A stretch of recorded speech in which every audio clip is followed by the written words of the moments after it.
चलिए, जय श्री राम प्यारे बच्चों। जय श्री राम सर। चलो क्वेश्चन नंबर 11। हाँ, question number 11, page number 197।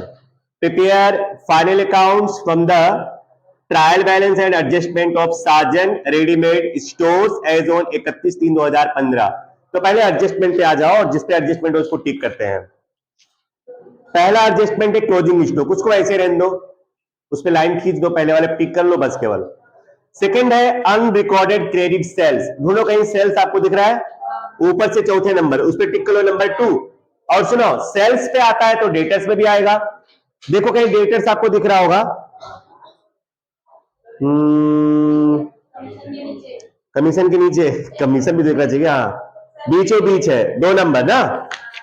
Next, third, expense incurred for advertisement campaigning on 1/10/2014 is transferred to advertisement suspense account। दोनों का advertisement suspense account आपको नीचे से 5वें 6ठे नंबर पे होगा, उस पे टिक करो नंबर 3 advertisement suspense account पे। नेक्स्ट नंबर 3, फिर उसके बाद नंबर 4 व्हीकल्स, कहीं दिख रहा है व्हीकल्स, ढूंढो व्हीकल, व्हीकल्स, हाँ मशीन के नीचे ही है, उस पे टिक करो नंबर 4। उसके बाद purchase of machine of ₹2000 is wrongly debited to purchase account. तो आप ढूंढो कहीं पे परचेस दिख रहा है आपको, परचेस पे टिक करो नंबर 5। और कहीं पे मशीन दिख रहा है, मशीन पर टिक कर लो नंबर 5।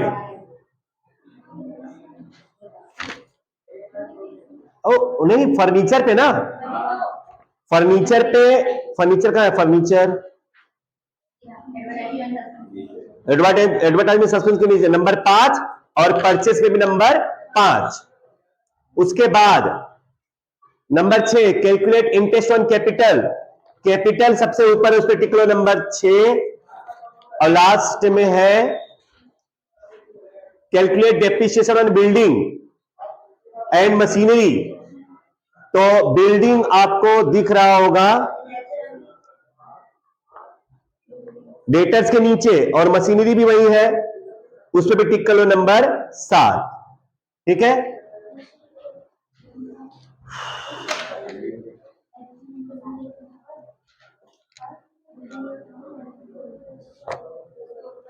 स्टार्ट करें।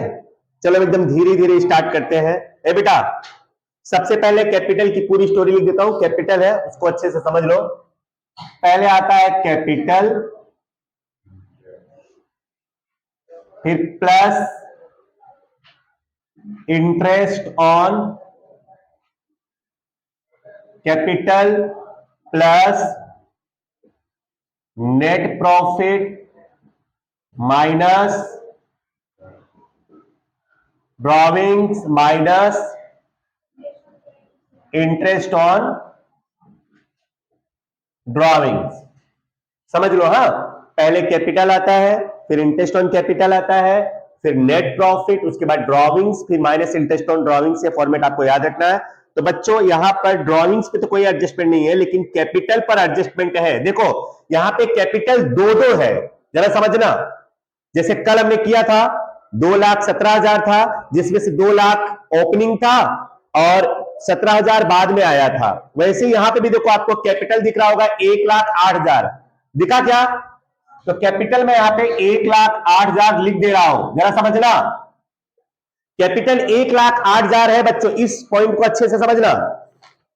तो यहां पर क्या बोला है एडजस्टमेंट नंबर 6 में, calculate interest on capital 6% addition capital of 8,000 was brought into business on 1/10/14। देखो 8,000 का जो कैपिटल है ना वो 1/10/14 को आया, इसका मतलब उसके पहले कितना रहा होगा, 1 ही लाख। देखो 1,08,000 पूरा है, तो जिसमें से 8,000 बीच में आया 1/10/14 को, इसका मतलब उसके पहले 1/4/14 को जब स्टार्ट हुआ होगा तो उस समय कितना रहा होगा, 1 लाख। तो यहां पर इंटरेस्ट ऑन कैपिटल आपको दो निकालना पड़ेगा, एक 1 लाख पर और एक 1,08,000 पर। तो मैं 1 लाख पर तो पूरे साल का आएगा, वही 1,00,000 का जरा कितना परसेंट, 6%, 6,000 होगा प्लस अब 8,000 का जो है ना 6% करोगे कितना होगा 480, उसका आधा 240, कितना हो जाएगा 6,240। तो इस चीज को याद रखना, 1,00,000 का पूरे 6% आएगा 6,000 और बाकी का जो 8,000 है उस पर 6% इंटू 6/12 करोगे तो 240 आएगा। तो 6,240 रुपए पूरा इंटरेस्ट आएगा। ठीक है, चलिए नहीं समझ पड़े तो देख लेना, आप समझ लेना। चलो अच्छा, इंटरेस्ट ऑन कैपिटल की दूसरी एंट्री क्या होती है, पीएनएल के डेबिट में। यहां आप लिखेंगे टू इंटरेस्ट ऑन कैपिटल 6,240। चलो मैं मिटा दे रहा हूं। हाँ,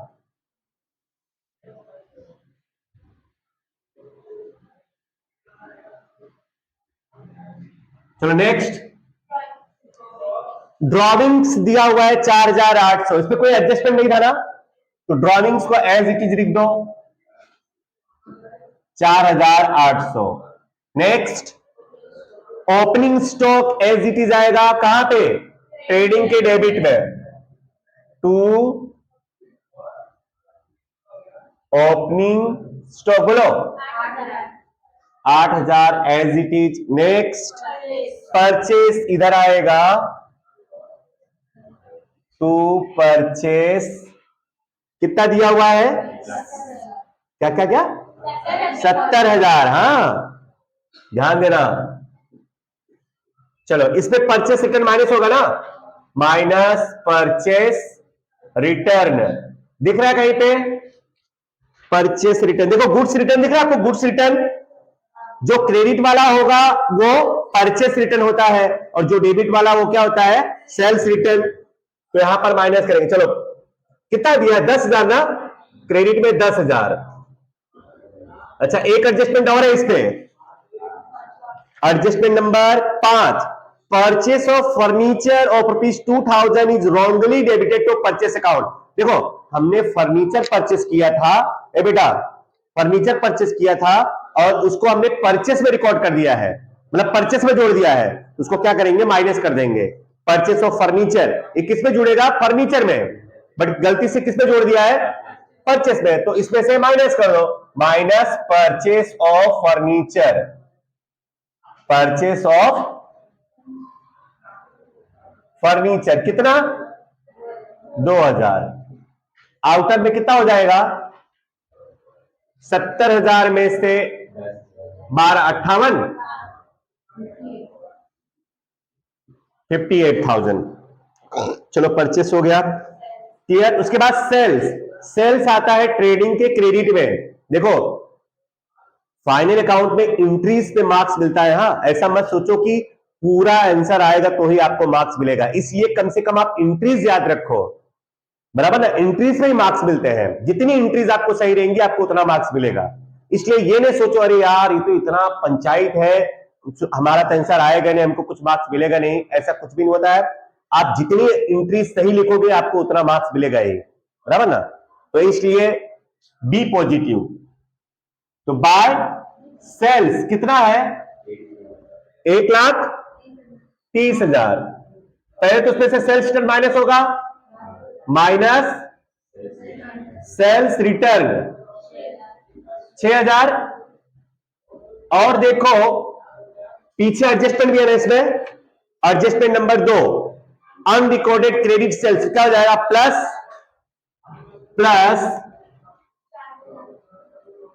क्रेडिट सेल्स 4,400, ये प्लस कर दो 4,400, 6,000 घटाओ 1,30,000 में से और 4,400 जोड़ो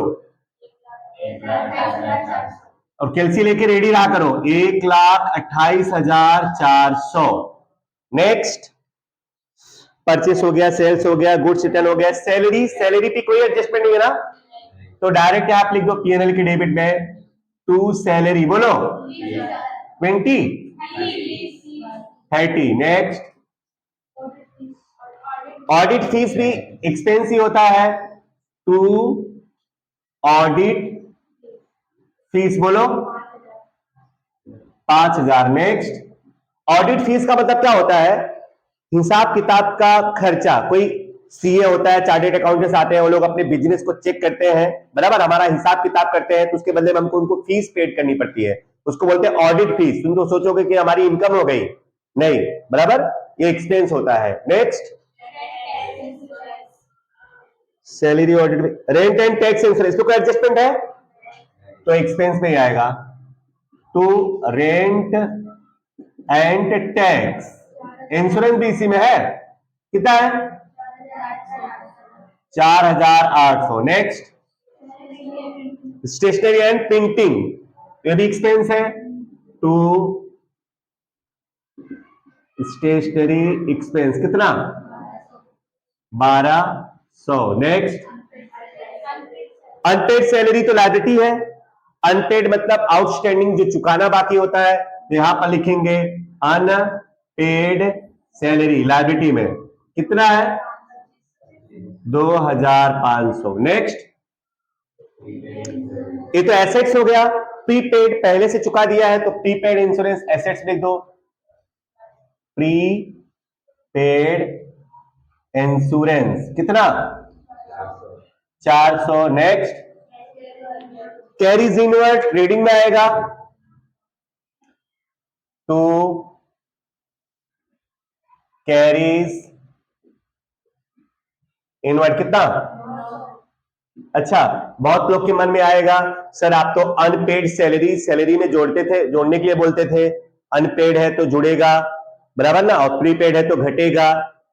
ऐसा आप लोग के मन में सवाल नहीं आया कि सर आपने इसको जोड़ा क्यों नहीं सैलरी में, और वो प्रीपेड इंश्योरेंस है तो आपने इंश्योरेंस में से घटाया क्यों नहीं? तो देखो ऐसा होता है, ट्रायल बैलेंस में दिया हो तब तो एक ही एंट्री होगा।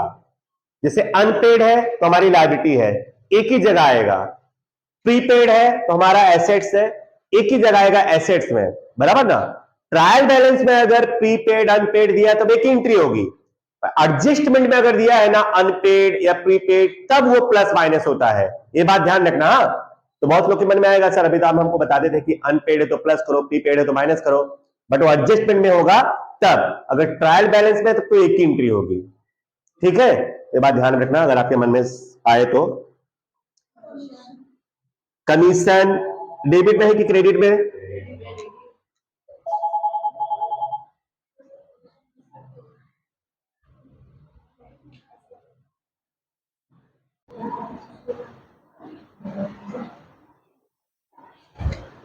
चलो कमीशन, कमीशन डेबिट में है कि क्रेडिट में? क्रेडिट में 800, तो क्रेडिट में आएगा बाय रिसीव्ड कमीशन। कोई एडजस्टमेंट है? बाय रिसीव्ड कितना? देखो मार्कर भाई अपना रंग बदलने वाला है।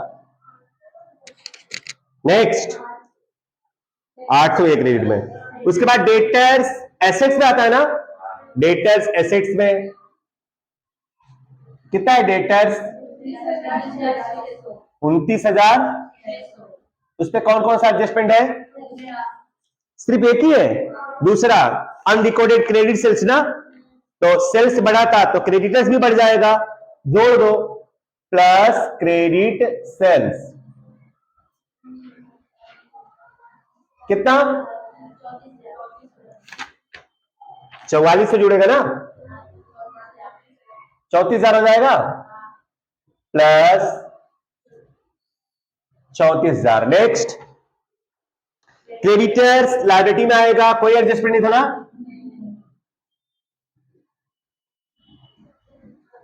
कितना? 14,000, 1400। नेक्स्ट, बिल्डिंग एसेट्स है,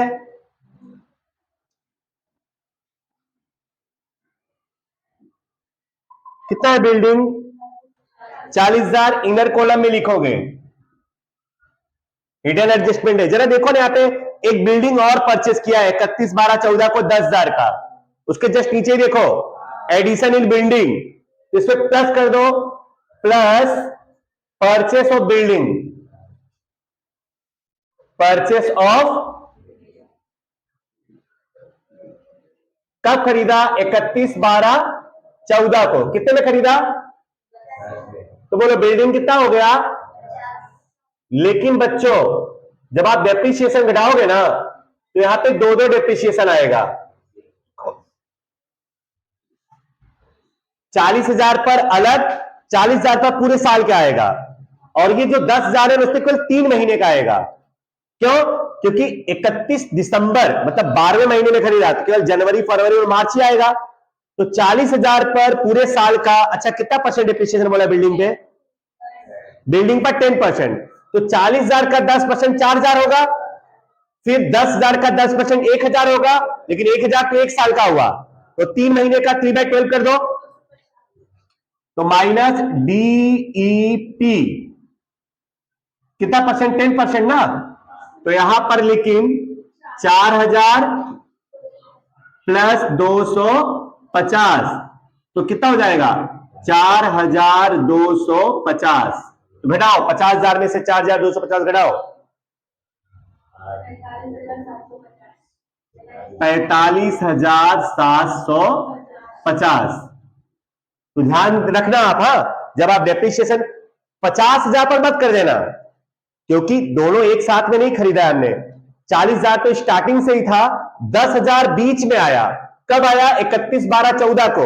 तो 40,000 पर तो पूरे साल का डेप्रिसिएशन आएगा, 40,000 का 10% 4,000, लेकिन ये जो 10,000 है उस पर केवल 3 महीने का आएगा, क्योंकि 31/12/14 को हमने परचेस किया है और साल 31/3/15 को पूरा हो जाता है, तो 3 महीने का केवल डेप्रिसिएशन आएगा 3/12। Okay next. अच्छा हाँ, उसका दूसरा एंट्री यहां पे भी आएगा, टू DEP ऑन बिल्डिंग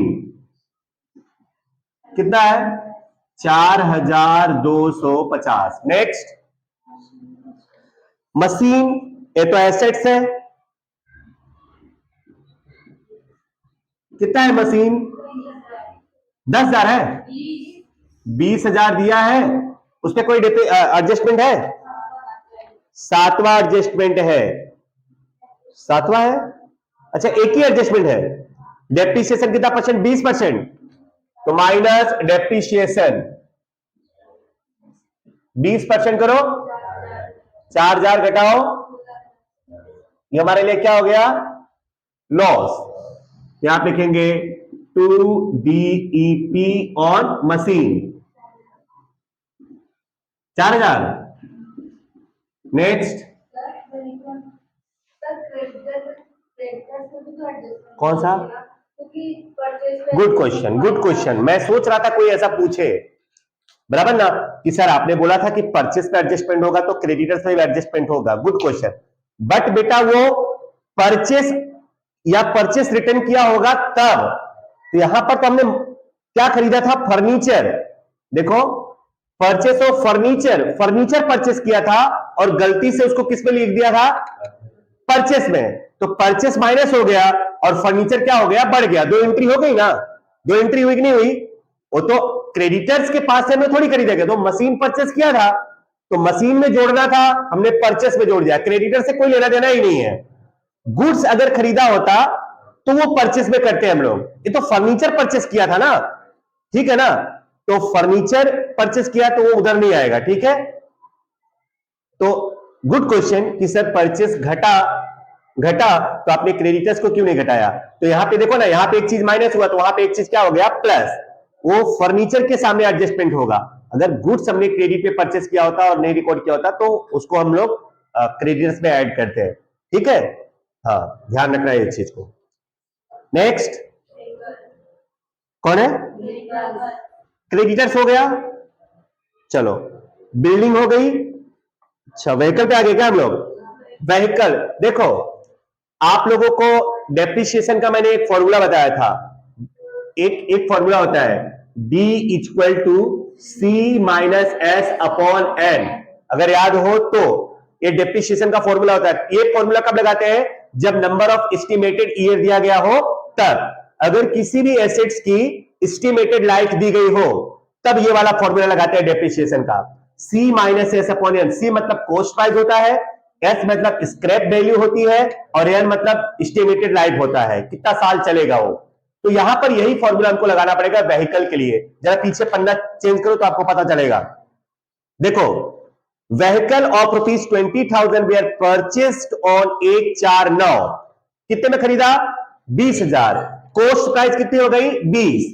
तो यहां पे लिख दे रहा हूं 20,000 माइनस, देखो आगे क्या हुआ, scrap value of vehicle is 4,000, तो स्क्रैप वैल्यू माइनस हो जाएगा। और कितने साल चलने वाला है वो? 10%। तो यहां पे 10 से डिवाइड कर दो, मतलब 10 साल चलने वाला है। तो 16,000 divided by 10 equal to 1600। DEP on vehicle, DEP on vehicle कितना आएगा? डीईपी ऑन व्हीकल 1600 आएगा। समझ लो हाँ इस चीज को। ये कौन सा मेथड होता है मालूम है? Straight line method.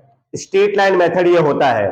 याद रखो कि अगर किसी भी एसेट्स का डेप्रिसिएशन हमको निकालना है और उसकी परचेस कॉस्ट प्राइस दी गई है और उसकी स्क्रैप वैल्यू दी गई है, उसका नंबर ऑफ परचेस ईयर या तो एस्टिमेटेड लाइफ दी गई है, तब आपको ये वाला फॉर्मूला लगाना पड़ेगा, D बराबर C minus S upon N. C मतलब वो जितने में खरीदा है उसकी परचेस प्राइस, S मतलब उसकी भंगार स्क्रैप लास्ट में कितना बचा उसका, और N मतलब वो कितने साल चलने वाला है। ठीक है, तो यहां पे आप व्हीकल लिखोगे प्यारे बच्चों। व्हीकल कितनी है? 8,000 है, माइनस डेप्रिसिएशन कितना करोगे? 1600। आउटर में कितना आएगा? 6,400। बोलो समझ पाया क्या तुमको वो? हाँ, चलो तो उसका डेप्रिसिएशन यहां पे भी तो आएगा। यहां पे क्या लिखेंगे? 2 DEP on vehicle 1600। Next, bills. तो आपको पता है ये बिल दो होता है, एक बिल्स रिसीवेबल और एक बिल्स पेएबल। डेबिट वाला रिसीवेबल होता है और क्रेडिट वाला पेएबल होता है। पेएबल मतलब लायबिलिटी, पेएबल मतलब लायबिलिटी, रिसीवेबल मतलब एसेट्स। तो यहां पे आएगा बिल्स रिसीवेबल कितना है डेबिट में, और बिल्स पेएबल कितना है?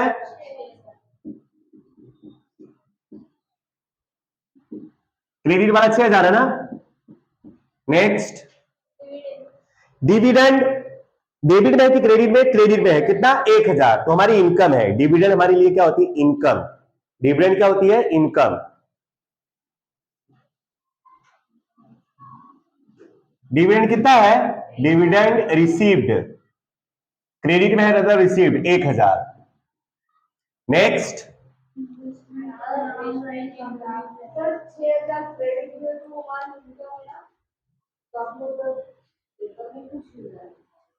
सुन लो बेटा, देखो एक होती है लायबिलिटी और एक होता है इनकम। दोनों का क्रेडिट बैलेंस होता है। कौन कौन सी चीजें? इनकम और लायबिलिटी, ये दोनों हमेशा क्या होता है? क्रेडिट। इनका कौन सा बैलेंस होता है? Credit balance. तो सुन लो, बिल्स पेबल ये कोई इनकम नहीं है। बिल्स पेबल क्या है? लायबिलिटी। क्रेडिट है तो दोनों का क्रेडिट बैलेंस होता है। जैसे डिविडेंड, डिविडेंड ये लायबिलिटी नहीं होती है, इसका मतलब इनकम होगा। देखो बैलेंस को देख करके सोच, क्रेडिट में है ना तो या तो वो लायबिलिटी होगा या तो इनकम होगा। देखो बैलेंस को देख करके भी आप समझ सकते हो कि वो लायबिलिटी होगा कि इनकम होगा कि एसेट्स होगा कि एक्सपेंस होगा। डेबिट में है ना तो समझ लो या तो वो एक्सपेंस होगा या तो वो एसेट्स होगा। अपने माइंड में सेट कर लो, अगर डेबिट में है कोई भी चीज तो या तो वो एसेट्स होगा या तो वो एक्सपेंस होगा, और अगर क्रेडिट में है या तो वो लायबिलिटी होगी या तो वो इनकम होगा, या तो वो लायबिलिटी होगी या तो इनकम होगा। अब बिल्स पेएबल ये कोई इनकम थोड़ी होती है, बिल्स पेएबल क्या होगी? लायबिलिटी होगी, बराबर ना।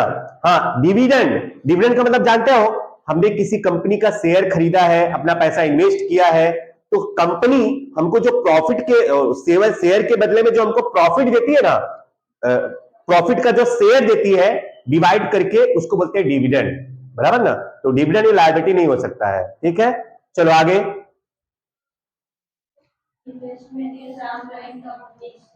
ये तो एसेट्स हो गया। इन्वेस्टमेंट,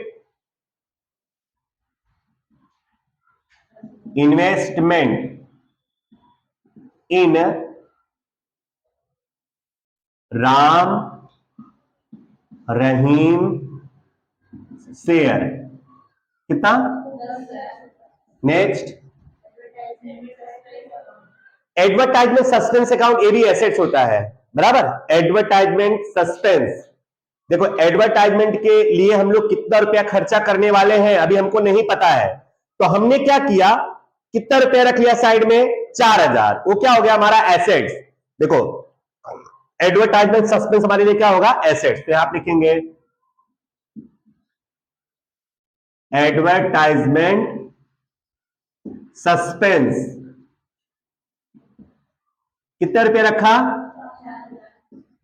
एडवर्टाइजमेंट सस्पेंस, सस्पेंस है कि कितने रुपए खर्चे होने वाले थे, तो हमने क्या किया, 4000 रुपया साइड में रख लिया। जब तक वो खर्चा नहीं होगा तब तक हमारे लिए क्या है, एसेट्स। हमने मान लिया कि भाई 4000 का खर्चा होने वाला है, हमको पता नहीं है एग्जैक्टली कितना होगा, तो सस्पेंस है वो, तो इसलिए यहां पे सस्पेंस के रूप में एसेट्स में रख दिया, बराबर। ये कितने साल के लिए, देखो तुमको बोला रहेगा, पीछे चेंज करो पेज, 5 साल के लिए। जरा देखो यहां पे, this expense is to be written off in 5 years, तो 5 से डिवाइड कर दो, तो 1 साल का हो जाएगा 800, जरा करो ना, 800 हुआ, लेकिन 1 साल का हुआ वो, लेकिन यहां पे केवल 6 ही महीना पूरा होगा। जरा देखो डेट भी दिया है आपको, तीसरा एडजस्टमेंट पढ़ रहा हूं मैं, expenses incurred for advertisement campaigning on 1/10/14, कब, 1/10/14, अगर वो 1/4/14 होता ना, स्टार्टिंग डेट होता, तब तो पूरा 800 आता, 1/10/14 मतलब 6 महीना बीत गया है, तो 6 महीने का बचा हुआ है, तो 6 महीने का कितना हो जाएगा, 400, 5 से डिवाइड किया तो 1 साल का आया 800, लेकिन 6 महीने का कितना होगा, 400, तो यहां पर लिखेंगे माइनस रिटर्न ऑफ, कितना, 400 रिटर्न ऑफ कर दो, कितना बचेगा, 3600, तो ये हमारा एक्सपेंस हो गया। यहां लिखेंगे to advertisement written off, to advertisement suspense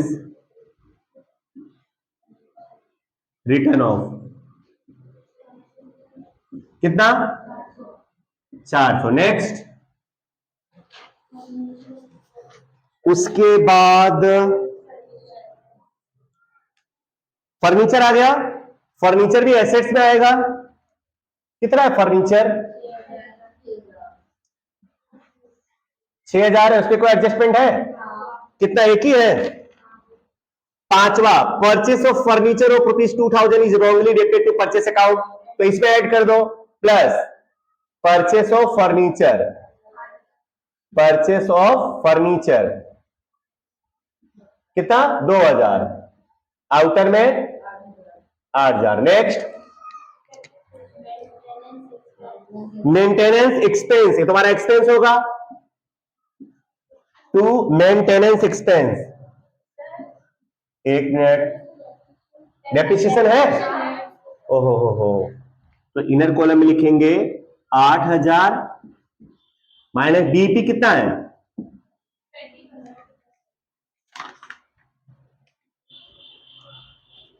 एक मिनट, हाँ, तो ये जो डेप्रिसिएशन है ना, जरा ध्यान से सुनो, 6000 पहले था, 2000 का और हमने परचेस किया तो 8000 हुआ, लेकिन ये 2000 हमने कब परचेस किया है, देखो 1/10/14 को परचेस किया है, छठा एडजस्टमेंट देखो 1/10/14, तो मतलब ये 6000 पर तो पूरे साल का आएगा, कितना परसेंट डिप्रिसिएशन है, 20%, तो 6000 का 20% करो, 1200, एक साल का, वो तो 1200 आएगा ही, बट ये जो 2000 है ना, उसका 20% करो, कितना होगा, 400, तो 400 का आधा 200, और वो 1200 कितना होगा, 1400, डीपी 1200 प्लस 200, 1200 प्लस 200 1400, तो घटाओ कितना आएगा, 6600, तो यहां पे भी लिखेंगे टू डीपी ऑन फर्नीचर, कितना, 1400। नेक्स्ट, मेंटेनेंस एक्सपेंस, एक्सपेंस है टू मेंटेनेंस एक्सपेंस कितना 3600 3600। नेक्स्ट, इलेक्ट्रिसिटी एक्सपेंस है ना, इलेक्ट्रिसिटी एक्सपेंस भी तो आएगा। तो इलेक्ट्रिसिटी एक्सपेंस कितना है, इलेक्ट्रिसिटी एक्सपेंस 36, हाँ दोनों 3600 है।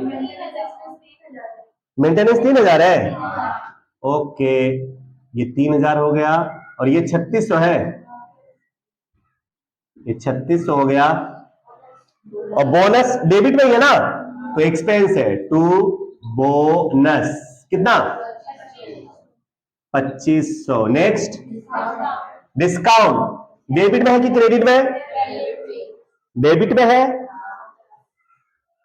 डेबिट में है, एक ही जगह है तो इधर ही आएगा to discount allowed, to discount allowed कितना 1000। Next, bad debt reserve credit में है ना, नहीं तो लायबिलिटी में।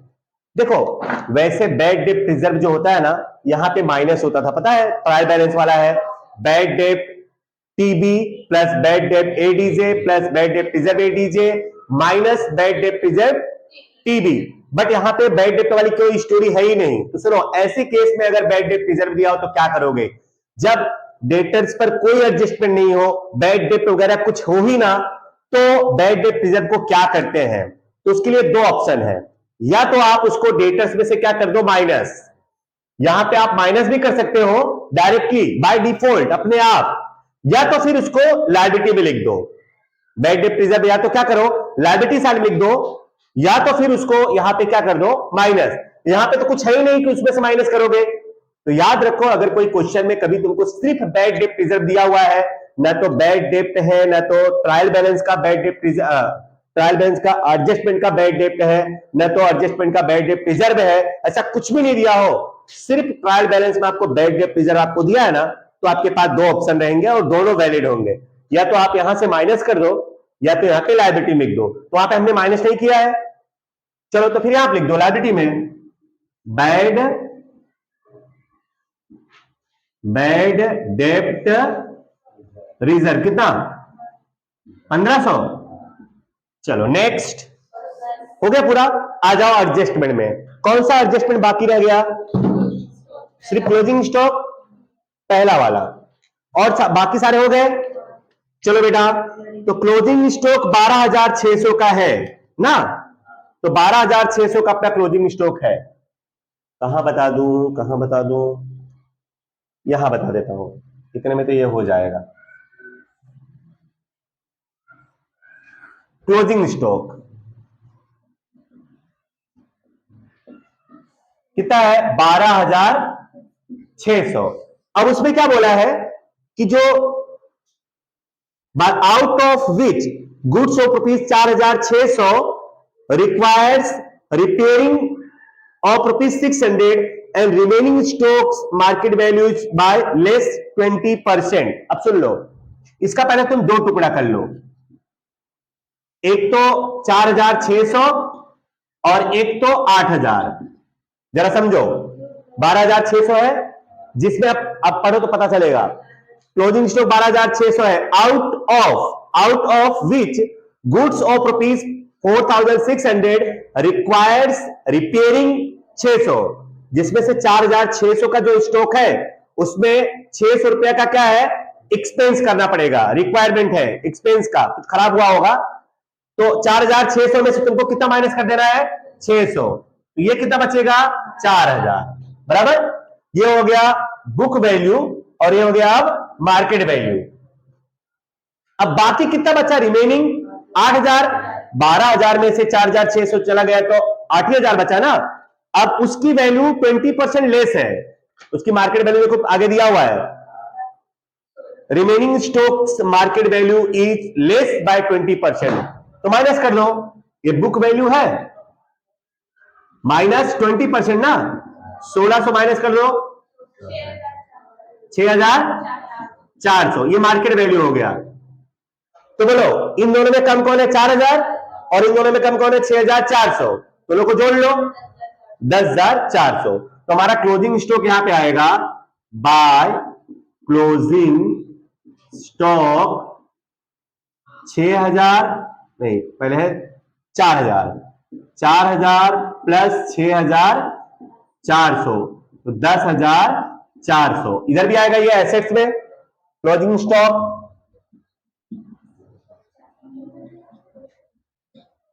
10,000। समझे क्लोजिंग स्टॉक फिर से एक बार समझ लो 12,600 का है, जिसमें से जो 4,600 है ना उसमें हमको रिपेयर करवाना पड़ेगा 600 रुपए का खर्चा करना पड़ेगा, तो उसकी वैल्यू घट जाएगी 4,000। अब बाकी का जो रिमेनिंग स्टॉक है बाकी का कितना बचा, 12,000 में से 4,600 चला गया तो 8,000 बचा। तो 8,000 की जो मार्केट वैल्यू है 20% कम है, तो 20% माइनस करोगे 1,600 तो कितना बचेगा 6,400। ये 6,400 बचेगा घटाने पर 6,400। तो 8,000 और 6,400 में कम कौन है, ये है। तो ये तो इस तरह से 4,000 और 6,400 हो गया 10,400। क्लोजिंग स्टॉक कहां था आपको पता ही है। तो चलो जोड़ो अब, इधर का ज्यादा आ रहा है कितना 1,38,800। इधर भी करो और एक जरा आंसर चेक करते रहना बेटा।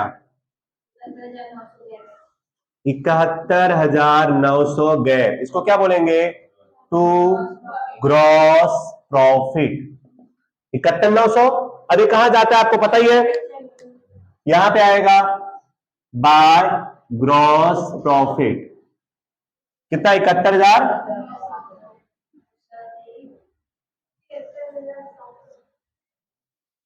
73,700 73,000 गैप टू नेट प्रॉफिट। सब लोग करो और देखते रहना कोई आंसर सही आ रहा है क्या। 71,700 में से 6,240, 30,000, 5,000, 4,800 आराम आराम से घटाओ। घटाने में कितना आ रहा है, घटाने पे पीछे देखना तू 4,710 ठीक है। और ये कहां आएगा, ये रहा इसका प्लेस 4,710। ये प्लस कर दो और ये माइनस कर दो बच्चों।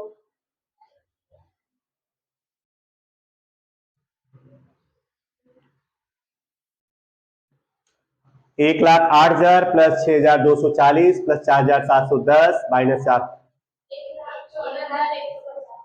1,14,150 ना। चलो जोड़ो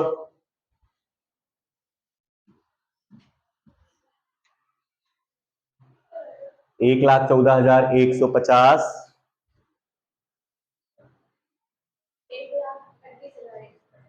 1,38,150 दोनों तरफ आ रहा है क्या 1,38,150 और आपका आंसर 1,500 कम होगा, मैं पहले से बता दे रहा हूं।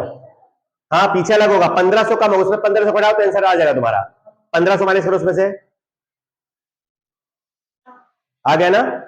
क्योंकि हमने क्या किया बैड डेट रिजर्व माइनस नहीं किया, हमने इधर लिख दिया तो 1,500 दोनों तरफ ज्यादा आ जाएगा बस बराबर, बैलेंस दोनों का बराबर ही आएगा।